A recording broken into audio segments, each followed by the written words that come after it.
अस्सलाम वालेकुम guys, class physics chapter number 3 kinetic theory of gases and radiation, numerical part second. तो आज हमारे पास में न्यूमेरिकल है। एक्चुअली मैंने रिकॉर्डिंग किया लेकिन पता नहीं रिकॉर्डिंग हुई नहीं, तो मेरा लिखना हो गया।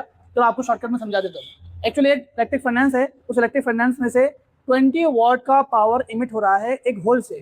ठीक है, वो एक रेट से हो रहा है, 20 पावर के रेट से हो रहा था। हम लोग क्यू बाई टी लिखा है, इसको D Q by D T भी लिख सकते हैं आप लोग। तो क्यू बाई टी कितना होता है 20 वाट, और 20 वाट कितना होता है 20 जूल पर सेकेंड। और टेम्परेचर इसको दिया हुआ है 727 डिग्री सेल्सियस। अब इसको केल्विन में चेंज करने के लिए 273 केल्विन से हमको उसको ऐड करना पड़ेगा। तो ऐड करेंगे तो 1000 केल्विन हो जाएगा। और हमको ये कह रहा है कि जिस होल से वो इलेक्ट्रिक फर्नेस से जिस होल से पावर इमिट होता है उसका एरिया मालूम करो। तो सिंपल, हमारे पास में जितनी वैल्यूज है तो इस वाले फॉर्मूले में फिट होती है। Q upon A T is equal to sigma T raised power 4। हमको ए मालूम करना तो ए चले जाएगा, बाकी टर्म यहाँ आ जाएगा। तो Q upon T sigma T raised power 4 और ये ए। ठीक है, ये वाला टी टाइम है, ये वाला टी टेम्परेचर है, डोंट कंफ्यूज। ओके, तो ये हमने अब देखा, जैसे ए यहाँ पर आ गया तो ए की वैल्यू क्या आ गई, Q upon T sigma T raised to power 4। Q upon T की वैल्यू कितनी है 20 पुट कर दिया। सिग्मा की वैल्यू स्टैंडर्ड हमको पता है 5.67 into 10 raised to power minus h, ये हम एज इट इज रख दिए। और टी रेज़्ड टू पावर 4 इन 1000 का रेज़्ड टू पावर 4, तो 1000 को हम लिख सकते हैं 10 रेज़्ड टू पावर 3 और उसका पावर 4। अब जब पावर आपस में मल्टीप्लाई होगी तो 4 इंटू 3 12 हो जाएगा। अब ये 12 आ गया, ये एज इट इज वैल्यूज आ गई। अब ये 12 में से 8 माइनस होगा तो क्या आएगा 10 रेज़्ड टू पावर 4। ओके, ये प्लस में आएगा क्योंकि बड़ा था तो अपने पास में प्लस में है, तो प्लस में आया। अभी जैसे ऊपर जाएगा तो ये माइनस में हो जाएगा, बाकी वाले एसिड नीचे उतरते जा रही है। अब 20 अपॉन 5.67 का हमको फाइनल आंसर निकालना है। तो इसका फाइनल आंसर है 3.6 into 10 raised to power minus 4। This is the final answer. Okay guys, second question है हमारे पास में। एक ए है कंटेनर, दूसरा बी कंटेनर है, दोनों के अंदर गैस भरी हुई है, सेम गैस है। बट फर्क क्या है कि जो volume, temperature and pressure B container में है वो ट्वाइस है किसका, सॉरी ए कंटेनर में जो है वो ट्वाइस है बी का। यानी उसका वॉल्यूम, उसका टेम्परेचर, उसका प्रेशर डबल है बी टू कंटेनर के। तो हमने ए कंटेनर को 1 मान लिया और बी कंटेनर को 2 मान लिया। ठीक है, तो ए कंटेनर का जो वॉल्यूम है वो V1 है, प्रेशर P1 है, टेम्परेचर T1 है। ओके, और बी कंटेनर का volume V2, pressure P2 and temperature T2 है। तो हमने क्या बोला कि V1 is equal to twice of V2, उसका डबल है, और pressure P1 is equal to twice of P2 और temperature T1 is equal to twice of T2। Double, हर एक का डबल रहेगा। दोनों कंटेनर है ए और बी, दोनों के अंदर सेम गैस भरी है, बस इतना ही डिफरेंस है। अब वो कह रहा है कि इन गैस में कितने मॉलिक्यूल्स की क्वांटिटीज है, उस क्वांटिटीज का रेशियो निकालो। दोनों क्या निकालो, जाहिर सी बात है रेशियो तो कम ज्यादा ही होगा, है ना। और थोड़ा सा अगर हम नोटिस करें कि हर चीज़ का डबल है, प्रेशर, टेम्परेचर एंड वॉल्यूम, तो क्या होगा, उनका जो रेशियो होगा वो भी क्या निकलेगा, ट्वाइस निकलेगा, बराबर है। लेकिन हम उसको सॉल्व करेंगे। सॉल्व करने के लिए हमारे पास में कौन सा फॉर्मूला लगेगा, बोलो। We know that, we know that, क्या पता है हमको, पता कुछ नहीं है, मैं बताऊंगा। P V is equal to N R T, देखे थे फॉर्मूला, ठीक है।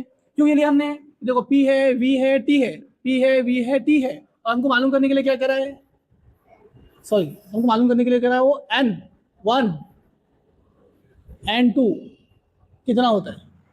ठीक है, N1 का रेशो N2 से कितना है, ये हमको रेशो मालूम करना है ना, ये रेशो मालूम करना है। अब ये रेशो हमको कहाँ मालूम पड़ेगा, इसके अंदर N1 N2 तो है नहीं, आ जाएगा। कैसे आ जाएगा, सबसे पहले हम क्या करते हैं, इसको अरेंज करते। देखो हमको N कहीं ना कहीं N से रिलेटेड है ना, ये आर टी उधर लेके चले जाएंगे, N इधर आ जाएगा, तो कितना हो जाएगा, N is equal to P V upon R T.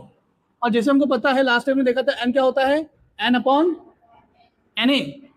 ठीक है, N अपॉन Na बराबर है, तो मैं यहाँ पे लिख सकता हूँ N upon Na, N upon Na, ये हो जाएगा P V upon R T.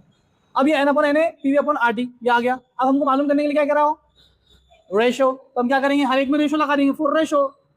ठीक है ना, 4 रेशो क्या लगा देंगे हम, N1 upon Na। Na change नहीं होगा, एवोगैड्रो नंबर चेंज नहीं होगा, ठीक है ना, वो कांस्टेंट है ना।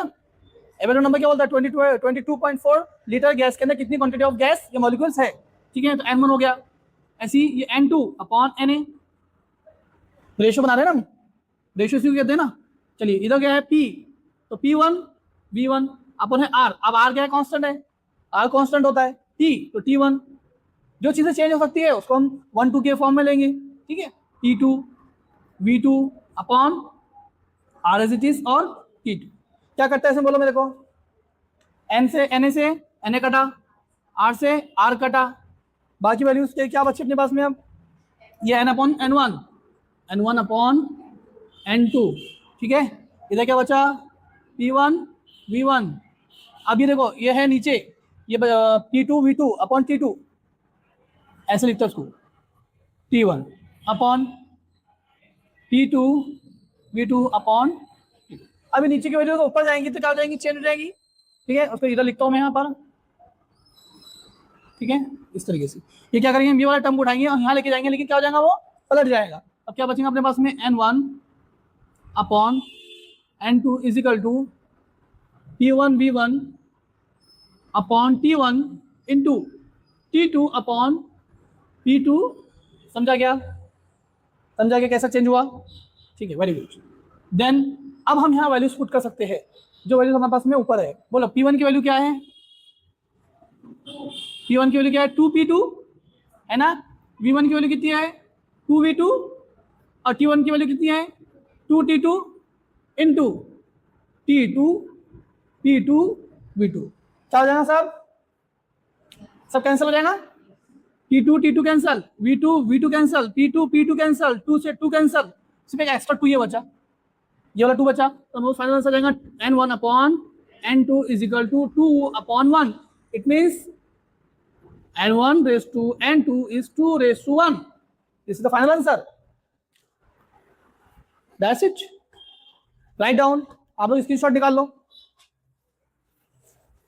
लेकिन याद रखो स्क्रीनशॉट निकाल के अपने पास सेव नहीं करना, अपने पास लिखना, नोट्स बनाना, फॉर्मूला शीट बनाना, इसी से आप लोगों को प्रैक्टिस होगी। ओके, तो अब हम सेकंड जो तो 7th नंबर के न्यूमेरिकल पे जा रहे हैं। हमको प्रूफ करना है। प्रूफ क्या करना है कि VRMS speed of oxygen, oxygen की VRMS speed is √2 of VRMS speed sulphur dioxide SO2, यानी SO2 सल्फर डाइऑक्साइड की VRMS स्पीड से कितना ज़्यादा है? वो √2 ज़्यादा है। कैसे प्रूफ करेंगे? हमको VRMS स्पीड का सबसे पहले फॉर्मूला पता होना चाहिए, ठीक है। VRMS स्पीड का क्या फॉर्मूला अपने पास में? अभी हमने यूज़ किया था 1-2 दिन पहले। Very good, 3RT upon m0, बराबर है, ठीक है। और अपने पास में एक और है, क्या है? VRMS ऑफ SO2, ठीक है।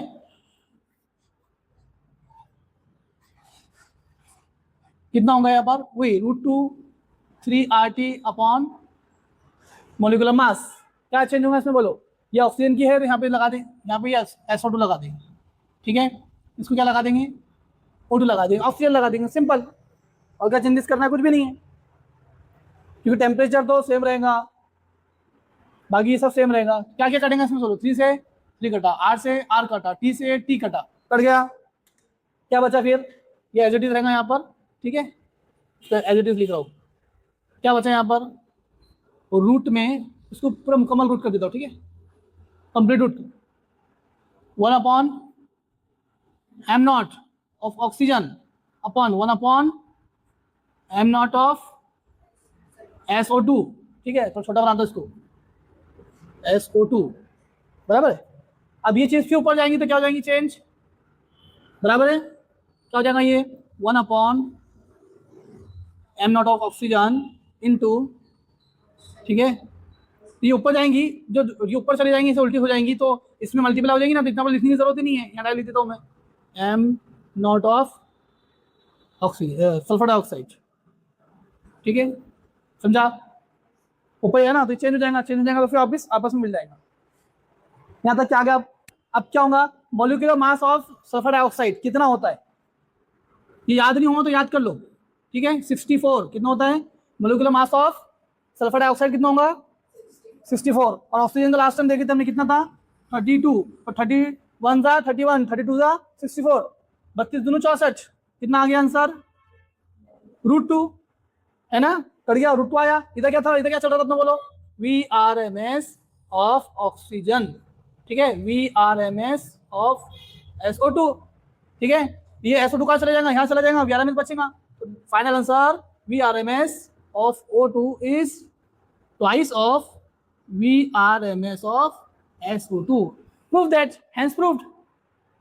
जो साबित करना था वो हो गया, सिंपल था। इसके बाद के क्वेश्चन है जो इसी से रिलेटेड है, वो आपको मैं अभी क्लास वर्क दे रहा हूँ, आप लोगों को होमवर्क है, आप लोगों को कर सकते हैं, मैं आपको भी वो क्वेश्चन दे दूंगा इंशाल्लाह, ठीक है। तो आई होप ये सॉल्यूशन आपको समझ में आया हो, ये न्यूमेरिकल्स आपको समझ में आया हो।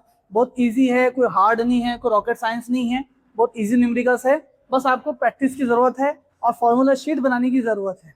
नेक्स्ट क्वेश्चन आपका इसी से रिलेटेड है, तो आपको वो होमवर्क दे रहा हूँ। क्वेश्चन क्या है वो समझ लीजिए। देखिए मैं आपको यहाँ पे क्वेश्चन दे दूंगा, आप उससे रेफर कर सकते हैं। ऑक्सीजन और हाइड्रोजन दो गैसेस है, उनका टेम्परेचर भी दिया गया है। एक का टेम्परेचर है 127 डिग्री सेल्सियस और एक का 27 डिग्री सेल्सियस, और दोनों का मॉलिक्यूलर मास भी दिया गया है। एक का 2 है, एक का 32 है। अब इनका क्या करना है, आरएमएस स्पीड का हमको कंपैरिजन करना है, मुआवजा करना है। अब सेम जो कंपैरिजन यहाँ किए थे सेम उसमें करेंगे। मैं आपको हिंट दे दूँ सॉल्व करने के लिए कि जहाँ हमने 3 से 3 को कैंसिल किया था, R से R को कैंसिल किया था और T को T से कैंसिल किया, इसमें चूंकि T की वैल्यू भी आपको दी है, टेम्परेचर भी अलग अलग दिया हुआ है, तो वो T से T कैंसिल नहीं होगा। T की वैल्यू अपने खुद एक वैल्यू है और यहाँ की T की भी अपनी एक वैल्यू है, वो T की वैल्यू आपको पुट करना पड़ेगी। मॉलिक्यूलर मास यहाँ भी दिया हुआ है, मॉलिक्यूलर मास यहाँ भी दिया हुआ है, आपको क्वेश्चन में दोनों की वैल्यूज है, वो दोनों की वैल्यू आपको पुट करना पड़ेगी। सेम पैटर्न से उसको सॉल्व करना पड़ेगा और सेम पैटर्न से सॉल्व करने के बाद में उसकी फाइनल वैल्यू क्या आएगी आप कमेंट में आंसर करके बताइए। और चलते हैं नेक्स्ट, इंशाल्लाह आइंदा देखेंगे हम न्यूमेरिकल्स। अगर आपको मेरा तरीका अच्छा लग रहा है पढ़ाने का, मैं special English plus Urdu medium बच्चों के लिए लेक्चर्स रिकॉर्ड करके आप लोगों के लिए डाल रहा हूँ, तो please like share and subscribe. इसी तरीके से मैं AI जनरेटेड वीडियोज़ भी बना रहा हूँ ताकि फिजिक्स की कॉम्प्लिकेटेड एंड कॉम्प्लेक्स कंसेप्ट को इजी वे में समझाने की मैं कोशिश कर रहा हूँ। ओके, तो please like share and subscribe. Thank you.